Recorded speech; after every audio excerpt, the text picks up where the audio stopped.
Hello, welcome to the Casecracker Stories. I am Jason, a kidnapper with a delusional level of self-confidence. He was convinced he hadn't just imprisoned the victim's body, he believed he had conquered her mind, until that 14-year-old girl pressed a gun against his temple. The entire case began to spiral in an unexpected direction. This is the kidnapping of Elizabeth Shoaf in the United States.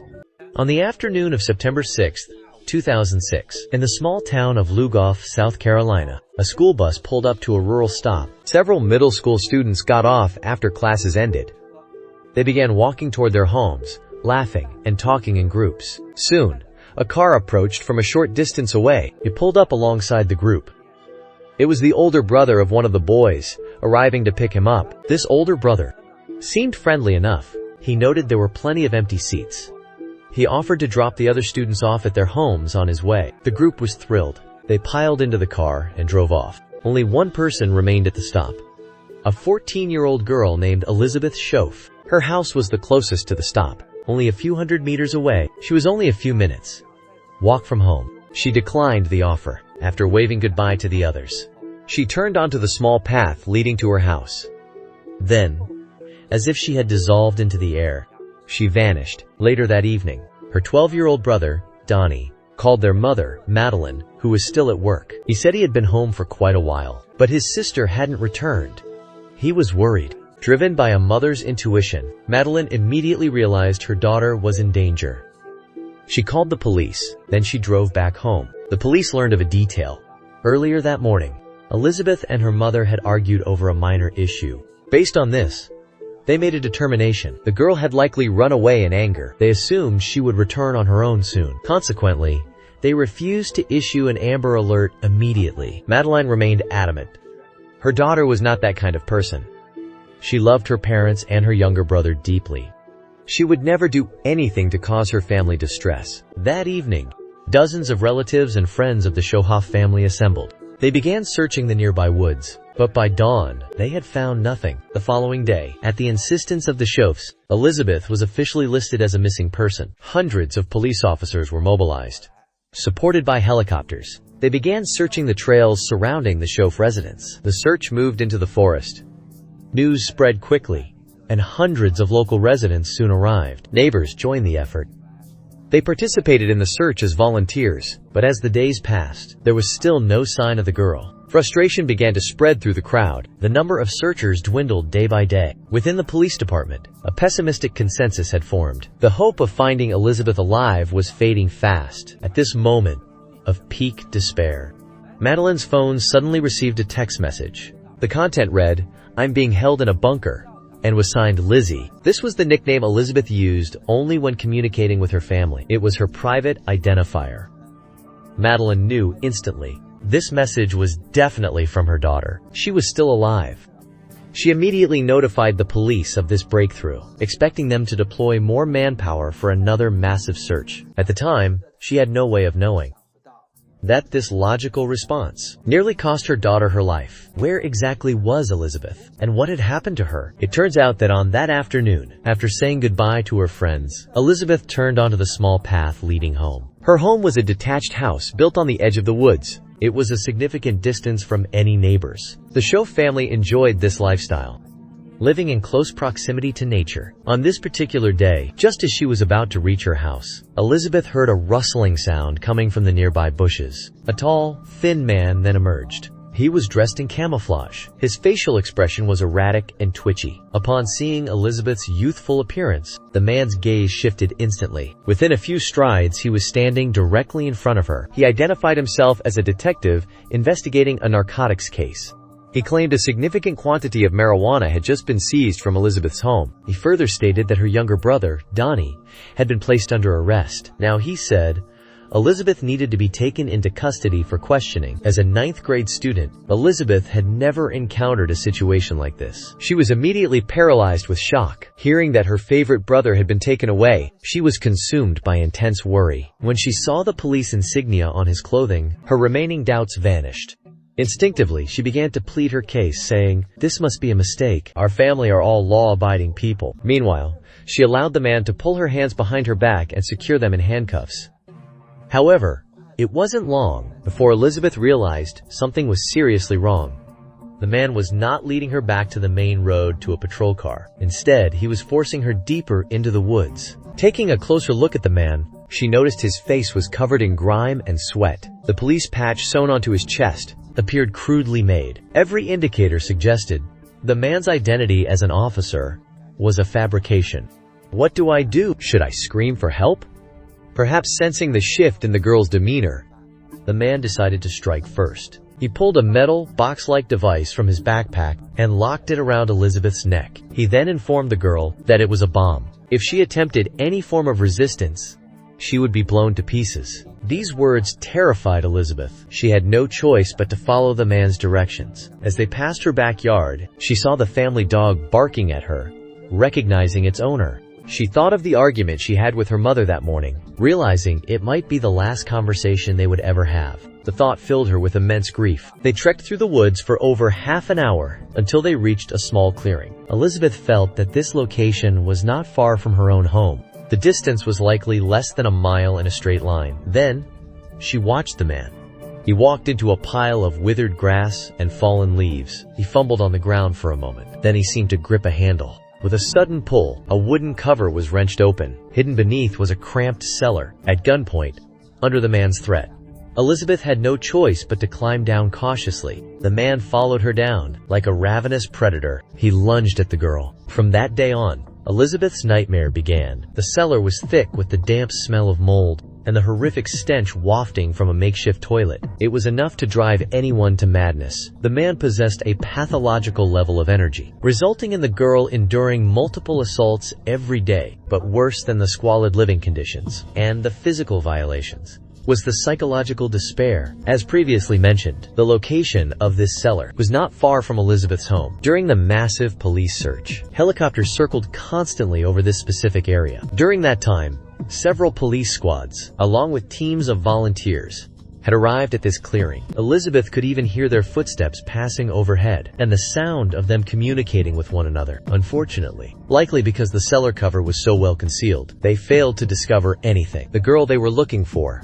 was only a few meters beneath their feet. Whenever he heard someone approaching, the kidnapper would cover Elizabeth's mouth with one hand while pressing the gun against her back with the other. He threatened her, stating he would kill her if she dared to make a single sound. The girl could only nod in terrified cooperation. After the search teams left, he would curse and swear, claiming he and the police were sworn enemies, blaming them for forcing him to hide and remain homeless. Then, he pulled back the filthy mattress. He showed Elizabeth the devices hidden underneath. He stated they were bombs. He claimed that if the police discovered the location and surrounded them, he would detonate the explosives. A mutual suicide to ensure no one left alive. Looking at the unhinged man before her, Elizabeth realized that unless she found a way to escape on her own, she might never make it out of this foul, derelict cellar alive. During this period, the man kept Elizabeth bound with ropes at all times. Even during meals, he fed her one mouthful at a time. Every night after the search parties called it a day,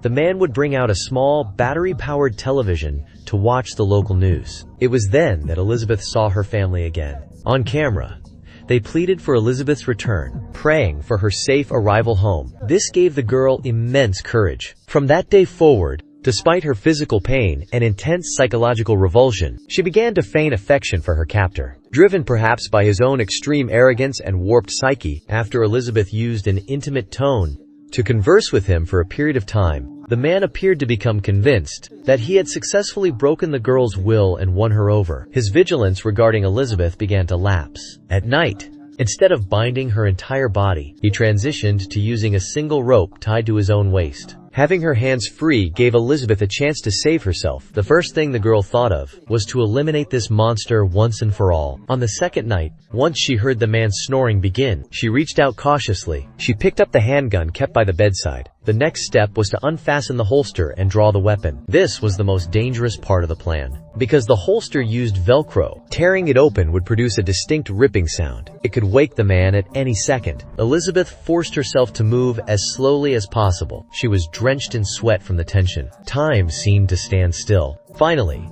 after an unknown amount of time had passed, she managed to pull the gun out. Without a moment's hesitation, she aimed it at the man's temple and pulled the trigger. There was only a hollow click. The gun jammed. There was no other option. Elizabeth had to quickly reassemble the weapon. She placed it back in its original position. She only realized later that malfunction inadvertently saved her life. The man was actually carrying an air pistol. Its lethality was limited. Even if it had fired, it would have caused significant head trauma to the man at most. A fatal shot was unlikely. What would have followed for Elizabeth was certain and brutal retaliation. After the failed attempt to seize the weapon, Elizabeth's psychological state bottomed out.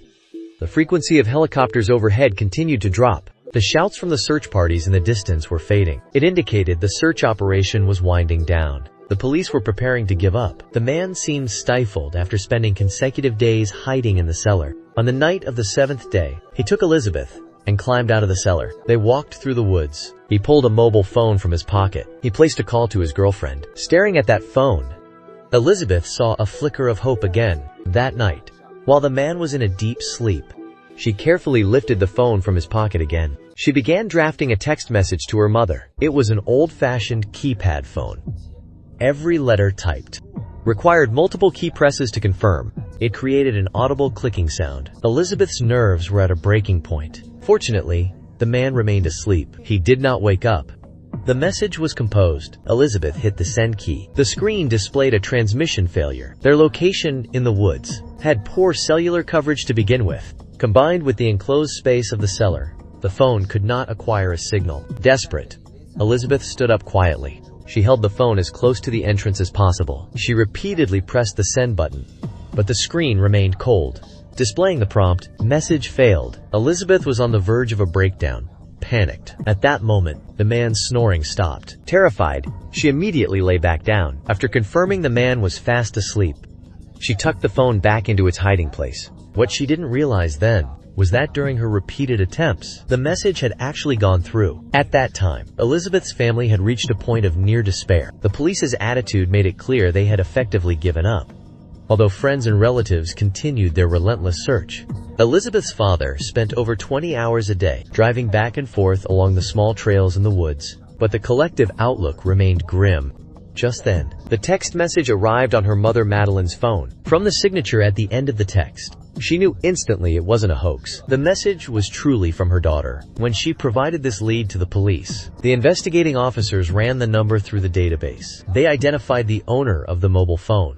His name was Vincent Filiao, age 41, a fugitive currently wanted by the police on charges involving the assault of a 12-year-old girl. When police previously attempted to arrest him, his mother provided cover, allowing him to escape custody. Afterward, police searched his backyard and the surrounding woods, where they discovered several underground bunkers of varying sizes used for hiding.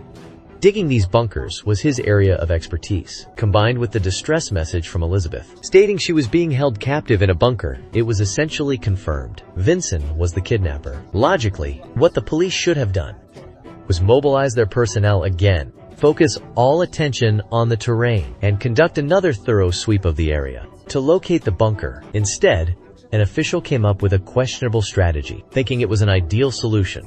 They held a press conference, publicly announcing they had received a distress text from the missing girl. This served a dual purpose. First, it would let Vincent know his method of hiding was no longer a secret. It could force him to abandon his hideout and expose himself. Second, it allowed them to demonstrate to the public their operational efficiency. But the one factor they failed to consider was that it could sign a death warrant for the kidnapped Elizabeth. As expected, Vincent was furious when he saw the news on television. He began to interrogate the girl. Fortunately, Elizabeth was meticulous. She had already deleted the incriminating text message that night. Combined with her sobbing and her guarantees to him, claiming she would never betray the man she loved, this left Vincent looking conflicted. It was clear he was experiencing an intense internal struggle. He was torn between which version of the truth to believe. After a period of silence, he actually asked for Elizabeth's opinion on what his next move should be. Should he pack his things and flee, or stay hidden and wait it out? At that moment, Elizabeth demonstrated high emotional intelligence. She stated that staying hidden was a death sentence. The best course of action for Vincent was to escape immediately before the police perimeter closed in, to flee at once. As for herself, she would wait for the heat to die down before finding a way to reunite with him.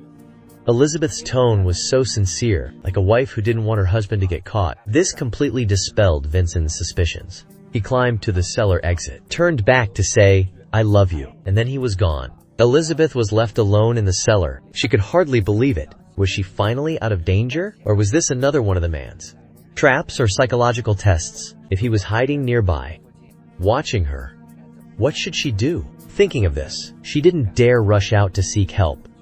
Instead, she curled up and spent another night inside. The next morning, she was still alone in the cellar. It was only then that Elizabeth was certain the man had gone. She climbed back up to the surface. Seeing the sunlight again, she began screaming for help. Shortly after, several officers searching the vicinity responded to her cries. Seeing that help had finally arrived, the tension Elizabeth had been holding finally broke. She immediately collapsed to the ground. 10 days after the abduction, she was rescued. Only a few hours later, police received a call from a witness, reporting that Vincent had been spotted on a street corner, attempting to steal a car. The police moved in quickly. He was taken into custody that same evening. But during the police interrogation, he flatly denied every allegation. Even while being interviewed by the media before the trial, he stated, facing the camera, that he never kidnapped Elizabeth, that the girl had gone with him voluntarily, and that she had the freedom to leave at any time. He further claimed that Elizabeth had been happy the entire time because she finally didn't have to go to school. Naturally, once they reached the courtroom, faced with the mountain of evidence held by the prosecution and Elizabeth's own testimony identifying him in court, his sophistry was instantly dismantled. Finally, he realized his only chance was to plead guilty in hopes of a lighter sentence. So, after several days of trial, he entered a guilty plea and wrote a 120-page confession. But the judge clearly had no intention of letting this monster harm society again. He was ultimately sentenced to 421 years in prison, with no possibility of parole. 15 years later, in 2021, at the age of 56, Vincent died of COVID-19 in prison, ending his life of crime. As for Elizabeth, the victim, and the young hero who defeated a monster, she underwent a long period of therapy before she could begin to emerge from the physical and psychological trauma. Today, she is a mother herself, living a quiet and happy life. That concludes today's report. Once again, we appreciate your continued support and engagement with this investigation. We will see you in the next case file.